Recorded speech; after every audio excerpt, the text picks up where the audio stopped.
If this were to be our last conversation ever, what would you want me to never forget and why?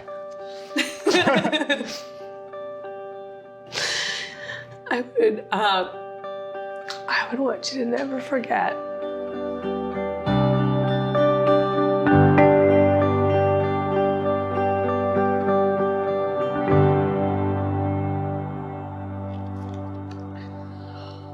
When do you feel the closest to me and why?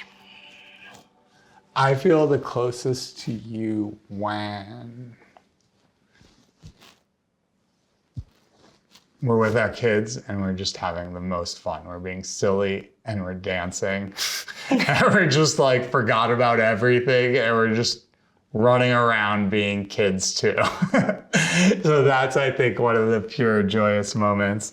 And then when else do we feel the closest? I feel the closest when we're doing all this stuff together. I mean, it's, we follow in maybe your parents' footsteps of working together and doing all of these different things together. And we have become quite inseparable. I couldn't imagine doing any of this without you, honestly. So I feel the closest to you when we're working together and thriving. And other than that, breaking it down in the kitchen and dancing with, it's like, what do you think has been our greatest accomplishment thus far as a couple? Obviously.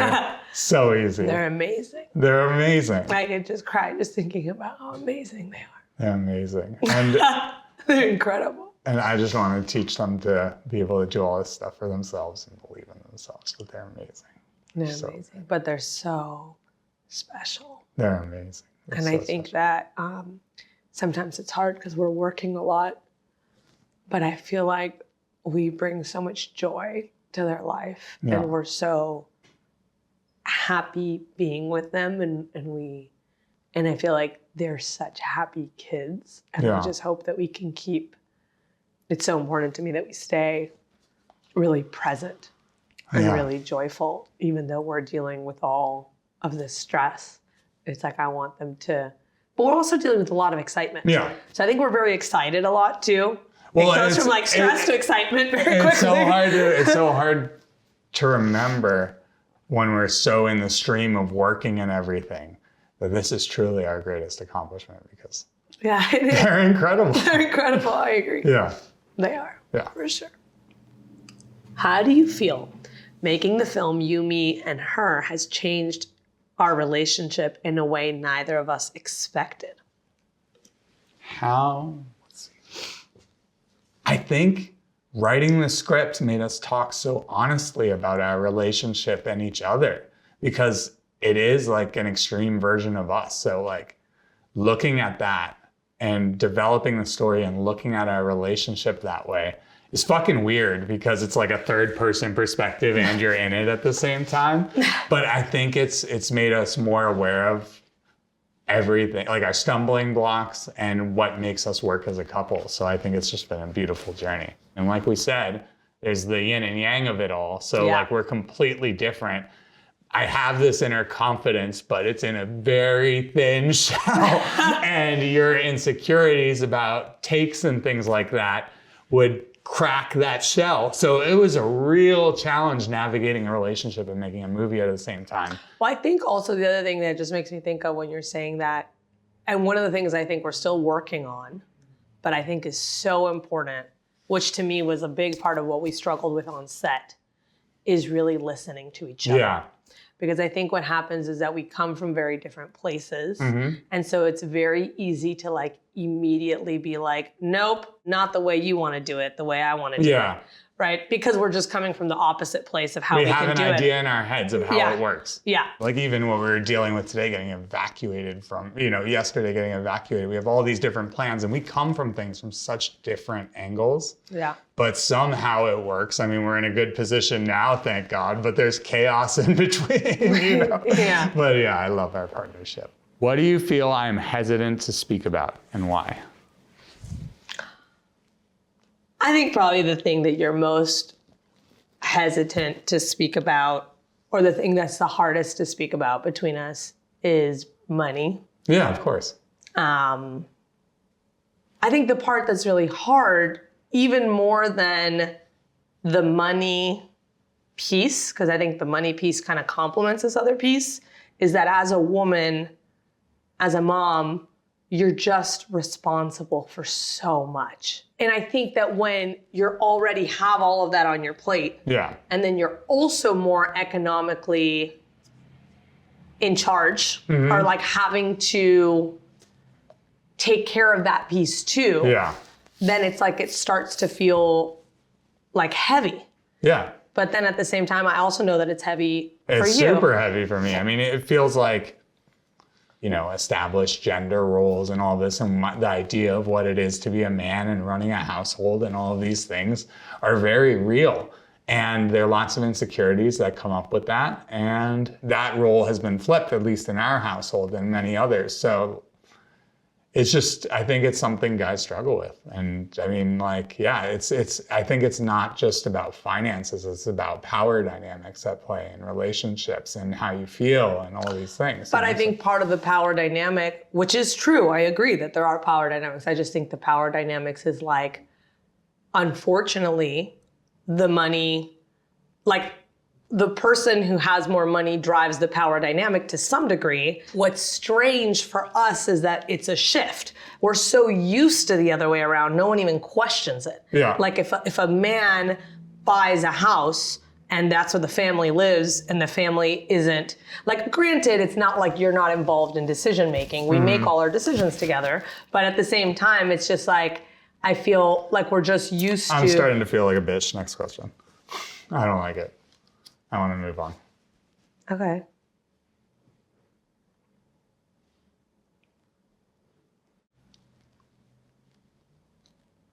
I mean, if you want to talk about it a little more, we can. But I just feel like it's very easy for you to say all the theoretical stuff, but it actually really feels. Well, it really feels a certain good. way That's for me too. I'm not talking about the theoretical stuff. Yeah. It's a really tough thing for me too. For sure.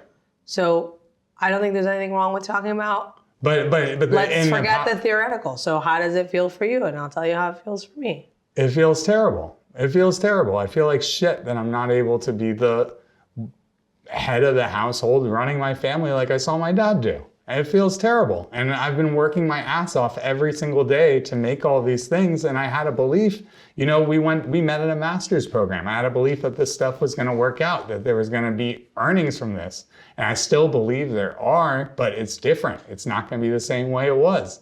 And things have been changing. And so it's just really, it's not easy to talk about. And that's why I wanted to move on. And I prefer to move on. Okay. All right, next card. Yeah, I guess. We can talk about it more. We just don't have to talk about it on camera. I'm not trying to bum you out. I just started to feel uncomfortable. I know, but I think that you do always feel uncomfortable when we talk about it. I don't think we have like good conversations about it when we're not on camera, because I feel like you also get uncomfortable. Yeah. So it's just like a off-topic conversation always. Okay, so you want to do it now? No, I don't know. Anyway, I thought this was just like a safe space that we could talk about. Well, it didn't feel safe to me when you're talking in such a theoretical way that's so cerebral. It's not from the heart. This is something that really affects me every single day. I'm thinking about this. Oh, me too. Yeah, but so then it doesn't need to be about society and all these things. It's really like affects me. So I don't want to. I understand. I was just trying to say that I don't think. But it's just an excuse. It feels like an excuse. It's not an excuse. It's just what I'm trying to say is that the things have changed. So it's not like you're alone. It's like I feel like you feel like you're the only person in this position. But that sounds like an article. Like I don't want to talk about it like an article. Like this really affects me. Okay. And that's why I wanted to move on. That's all. Okay. I don't know whose question was it. It's yours. What do you feel is the hardest thing for me when it comes to us collaborating? And what's your advice to me in regards to that? I think the hardest thing that comes up, and it just sort of did in some ways, is that I get reactive and I feel my emotions really strongly. So I think that's probably one of the hardest things. And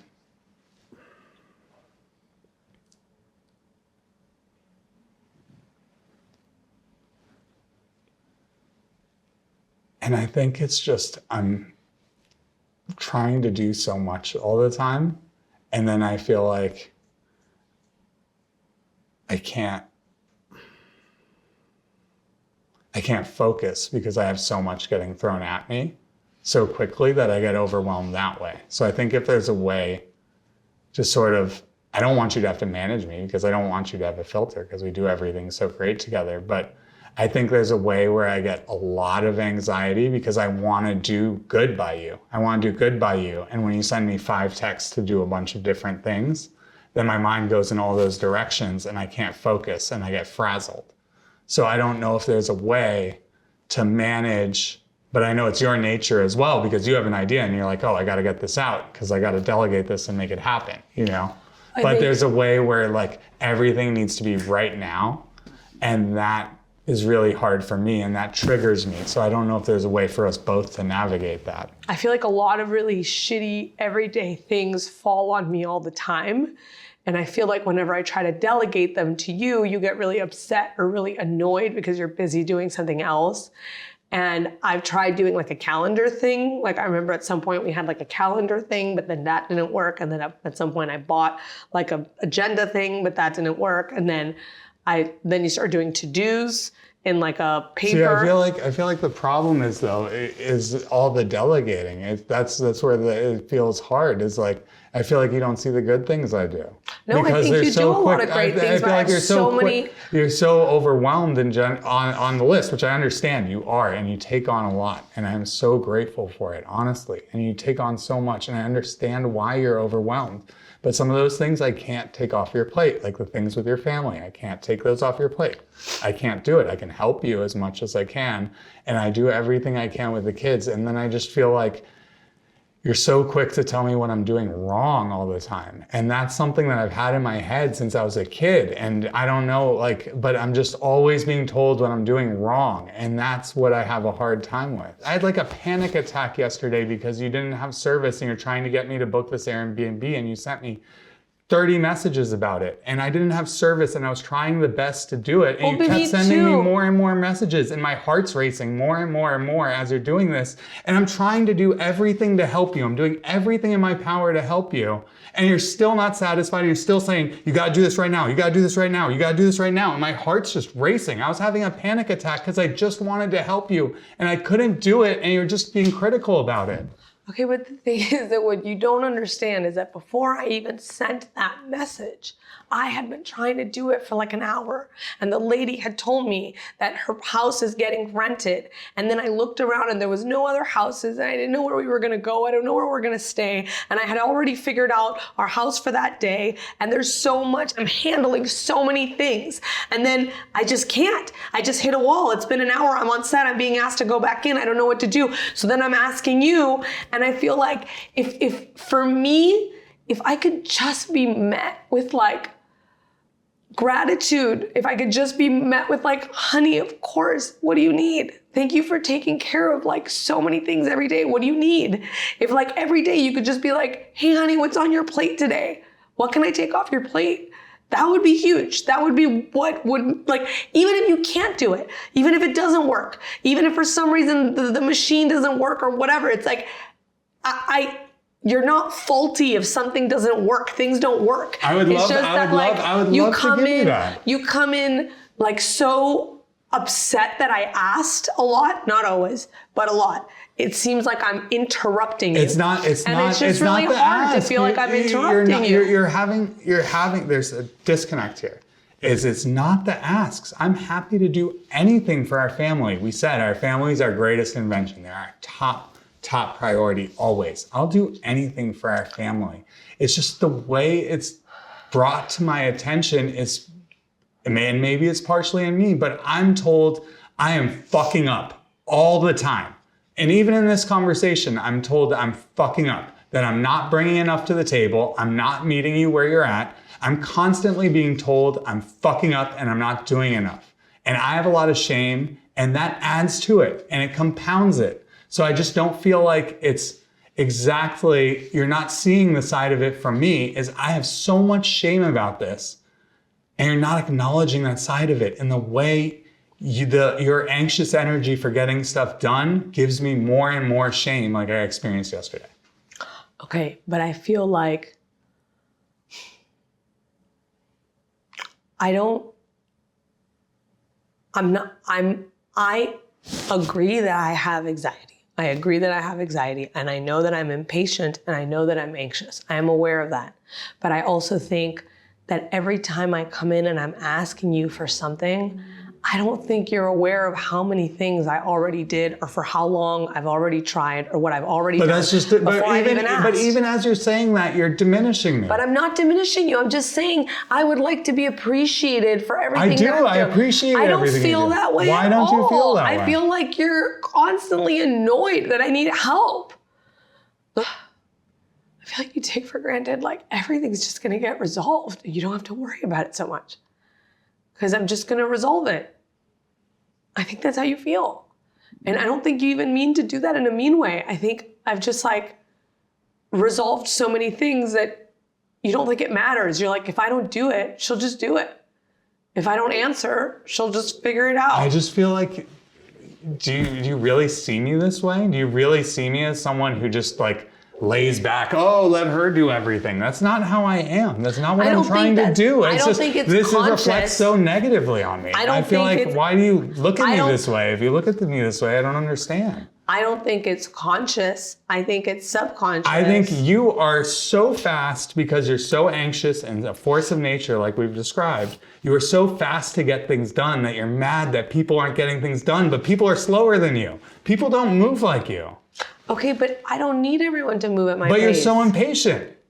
Okay, well, I can work on being less impatient. So I can work on that. Okay, how about this? You don't give me a chance to do things. Okay, let's resolve. Okay, I could work on my patience level if you could work on your attitude. Because I think my impatience gives you a lot of anxiety. Yeah. But your attitude makes me really upset. You just work on asking me like what you could take off my plate and like really like kindly trying to help with that. That would be really helpful to me. Maybe that would lower my anxiety. Maybe I would be a less anxious person if I felt like more supported in this way. I want to support you in every way. I feel like I don't get the opportunity to try. But how do you not get the opportunity? Because you move too quickly. You're too impatient. You don't give me a chance to succeed. I move at a different pace than you. So then how do we resolve that? We're aware of it and we talk about it. This is how we're very different.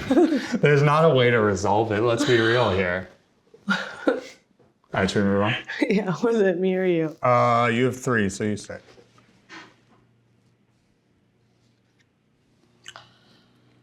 When was the moment I inspired you the most? Well, just what comes to mind really quickly is when you spoke on a panel and there were all of these like big film executives and distributors and all that shit. But you, first of all, were super charismatic and like everyone would gravitate to you and was asking you questions and you were swarmed after the panel. And I was like, fuck, this bitch needs to write a book.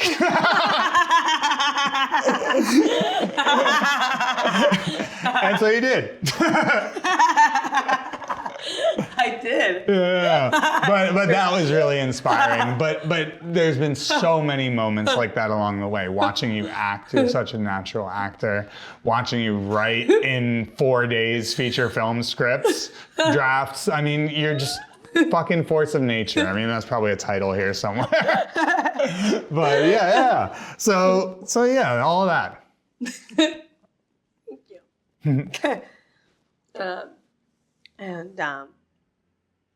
What is the moment you've inspired me the most? There's been so many moments too. But definitely when I left you alone for 3 days, for your birthday, I let you be on your own for 3 days and we didn't know what was gonna happen with our movie and the strikes were happening and we were feeling really negative about the state of the film industry and you came back and you had like I don't know how long, like, business plan of like everything we were going to do and how we were going to raise more money and how we were going to market it and how we were going to put it out in theaters and and the craziest part about it is like everything you put in that deck is happening. And none of it was even, it wasn't remotely possible. It was impossible. It was like so far from anything that seemed like a possibility, and you like manifested it into life. Like you wrote it out with so much detail. And I can't believe here we are. Here we are. So, thank you. Yeah, thank you. All right, in 15 years, when our children are adults, what do you hope they'll see when they watch this conversation? I hope they'll see that really good things don't have to be easy all the time. That we love them so much, and that so much on what it is to work on ourselves and work with each other also has so much to do with how we want to show up for them. And I hope they see that it's okay to be flawed, and it's okay to be human and to make mistakes, as long as you can like show up and be aware and have the hard conversations so you can keep working through things. That these hard conversations actually are really important. Yeah, and I want them to see how much we love each other. Because as crazy as this conversation has got on a roller coaster, you know what I mean? I want them to see that we always show up for each other and we're willing to have the hard conversation. And we're here for each other, and that's not going to stop. Yeah. And we'll be there for them, and we'll show them this video in 15 years. Yeah. And also that they can have hard conversations with us. No, and that's what love looks like. Yeah. Love isn't always roses and chocolates. No. That's not what relationships and love is. They've got to see that love's coming for the relationship every day. And you know, if you fuck up one day, you try again the next day and do better. And it's all about just trying to do better and showing up and being there for each other. Yeah. Yeah, I agree. And also, just how much love matters. Yeah, I agree. And I love you so much, and I love them so much. Yeah. I love them so much. Yeah. Okay. What does my love feel like? Uh-oh. No, I'm joking. What does your love feel like? Warm, goosey, sweet, affectionate, like touching. Like I didn't realize my family don't hug each other. My family says lots of love. Like you're glowing and you're just full of love and full of energy, and you have a lot of it to give. That's how it feels. Really good. Thank you. When you're not yelling at me. What? That's never happened. Yeah.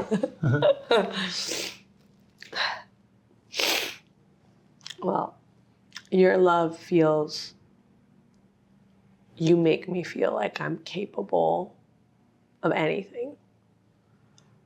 And so your love feels like wings. Like you give me wings to like fly. And you give me permission to take up a lot of space. And it makes me really powerful and really capable. And I really appreciate that. Thank you. That was beautiful. Wings? Where'd you come up with that one? That was good. I don't know. That's how I feel. I love it. If this were to be our last conversation ever, Oh, God. What would you never want me to forget and why?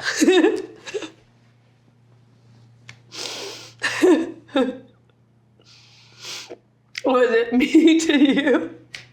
Wait, ask it again. If this were to be our last conversation ever, what would you want me to never forget and why?